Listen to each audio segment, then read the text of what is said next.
Little did I know. From shadows to light, my story.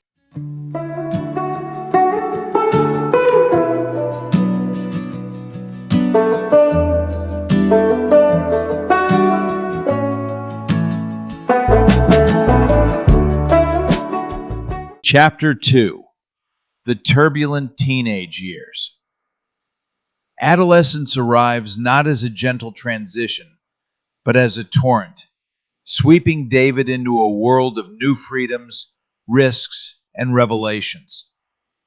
Chapter 2 traces his journey through canoes, camps, and curtain calls, where the lessons of brotherhood, belonging, and resilience are forged in the unpredictable currents of teenage life.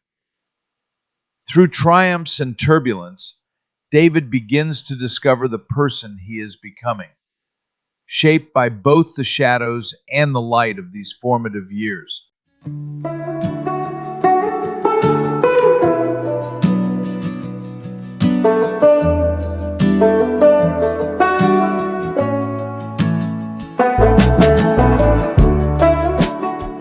Curtain Calls at the Egg, A Christmas Carol, 1978.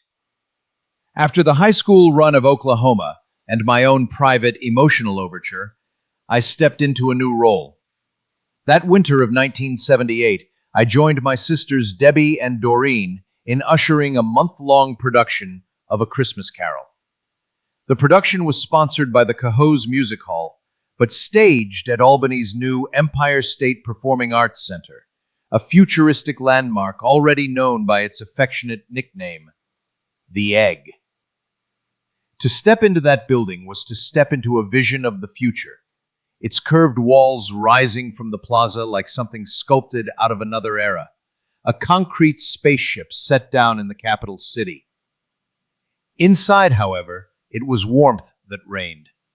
Plush seats, the hum of conversation, and the energy of anticipation filled the space long before curtain call. The show itself carried a ritual weight, holiday tradition performed with theatrical rigor. Each night was a pageant of frost and festivity, where theater met ritual, and routine became a kind of sacred choreography for cast, crew, and us ushers alike.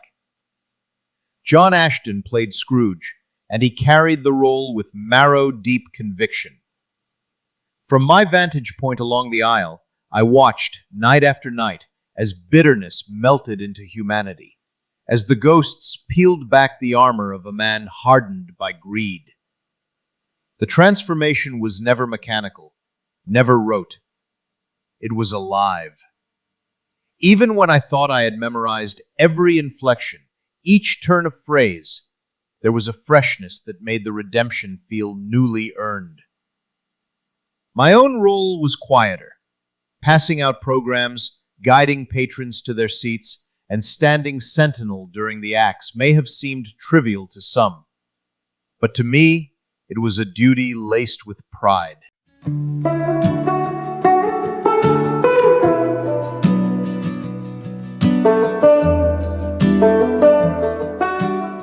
Thank you for spending this time with me, the Pussycat Wizard. These moments we share, whether in shadows or in light, are threads in a much larger story, one I'm honored to tell with you beside me. As always, the journey continues. The next chapter subsection is waiting, and I'd be honored if you'd walk with me a little further down this road. Until then, keep the wonder alive, and I'll see you in the next episode of Little Did I Know.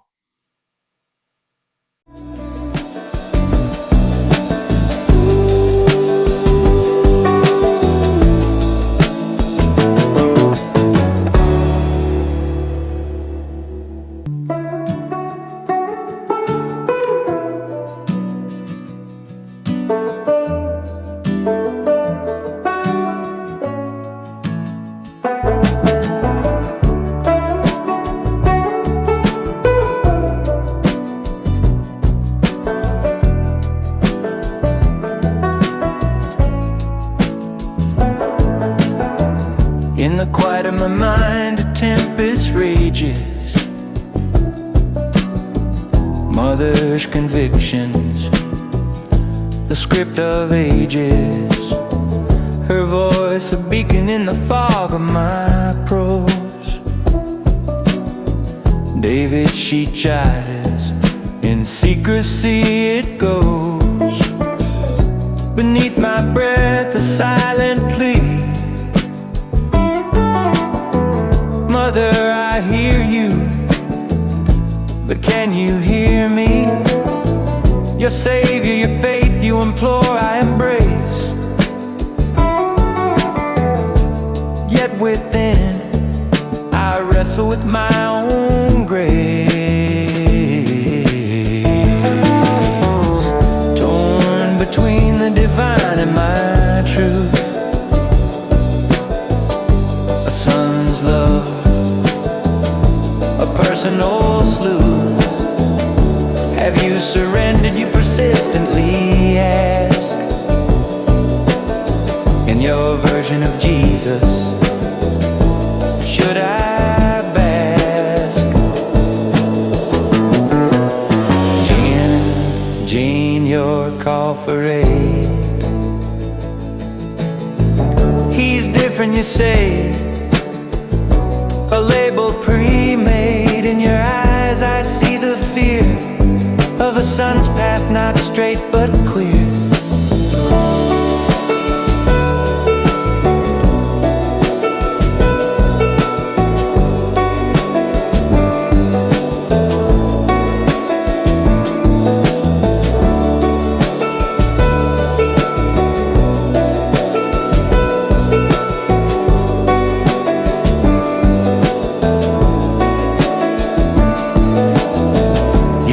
I stand at the crossroads of self.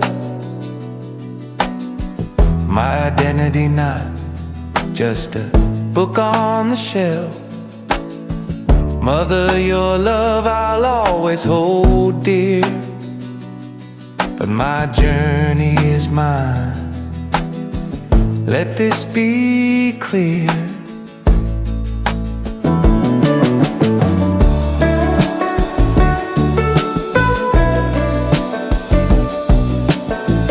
We'll cross paths